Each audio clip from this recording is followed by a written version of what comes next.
How's it going, everyone? Today I'll be showing you how to install the Seadoo recall bracket.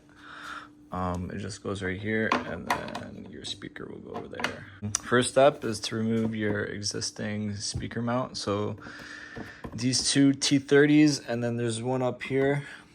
This all will come apart with the fairing, okay? So after you take that apart, there's gonna be two 10 mils. I've already taken those out. And then this will come apart. This is your speaker base, okay? So, and then you get your bracket. There's these two tabs right here. One tab there and another one right there. It goes right here. And it'll be easy to line up, so just stick like that. You can see it. You can see where it's actually molded. Just line it up as best as possible. And then start doing your pilot holes. So I've already done one. So you can see, you can kind of see light. I've already done a pilot hole. I've already kind of nailed it. So now I'm gonna get a bigger bit, same size as that sleeve. And then I'll bring you on to the next step. I also did forget to mention, this is what comes in the kit. So 2 stainless steel screws, these brass sleeves, self-locking nuts, I don't know, these 2 tabs.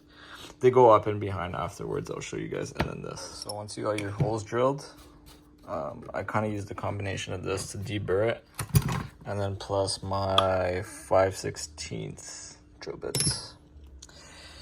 You just want to, I would drill slowly until this fits very snugly. So see, it slides in nice. I would say you wouldn't want it loose. I mean, this is my first time installing one, but I mean, it's common sense. You wouldn't want it loose. So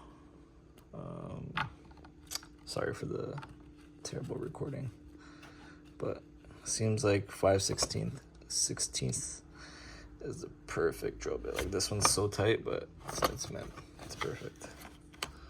All right, so honestly, guys, I just want to be honest with you. This Dremel has come to save me, okay? So these holes were kind of off, but so the bracket's already on.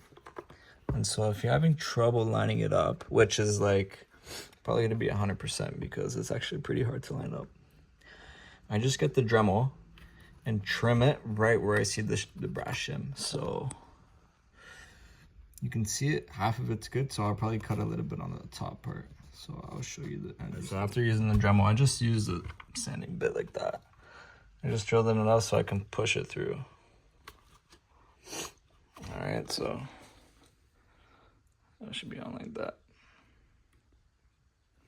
All right, on to next. All right, so next step is you want to put your bolts in with the knobs, okay, like this. I think it's the big knob facing the front side and the tab on the inside. Flip it over. And you put these with the letters facing up on the corresponding side. So right side and left side, okay?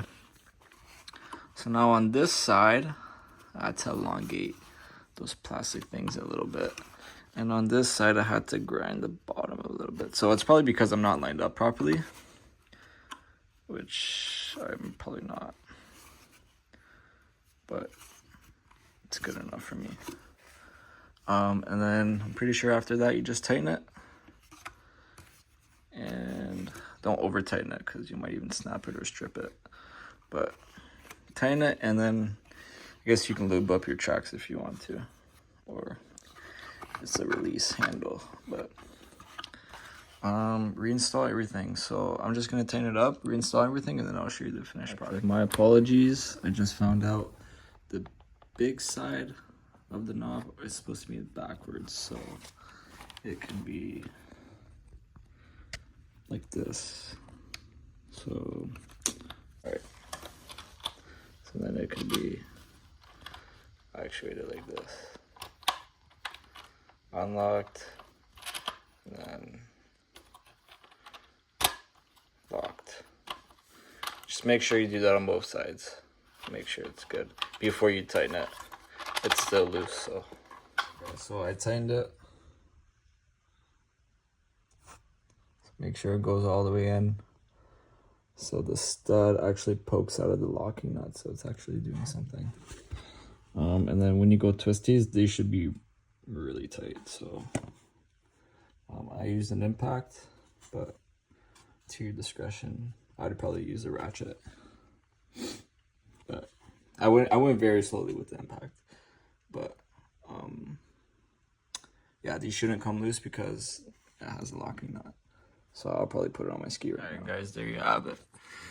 There's a locking bracket. Before I put my speaker on, I obviously put those two T30s in, and that one T30 from the bottom, obviously. And then yeah, I got a new speaker because the tabs broke, but I thought it was just $40, and I'm like, I don't want this thing ever to break ever again, because I do ride my ski very hard and I like wave jump a lot. So to get this off, it is pretty difficult. So let's see if I can demonstrate for you. It's not difficult, but it's like, it's secure. And at least you know that if it's difficult, it's at least secure. So just bend that tab down, turn. Same thing with this side. Bear with me, sorry. Just gonna have to let the phone fall for that one.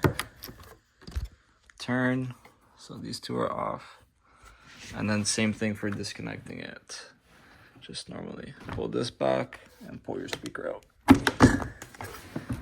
It is tighter, so I do have the plastic still on the new speaker, and there's where it rubs, but I'm honestly fine with that if it's going to keep my speaker in place from ever falling off ever again or breaking off. So first hear the click, and then you turn your tabs in.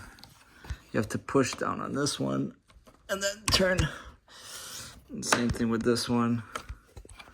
Push tabs down and turn. And then there you go. This is not going nowhere. So thanks a lot to the Reddit forum. There's one guy that actually had a Reddit forum, so if it wasn't for him, I'd probably still be here running around trying to figure out what to do. But yeah, I'm probably gonna listen to some tunes now. So thanks for watching and have a good day, guys.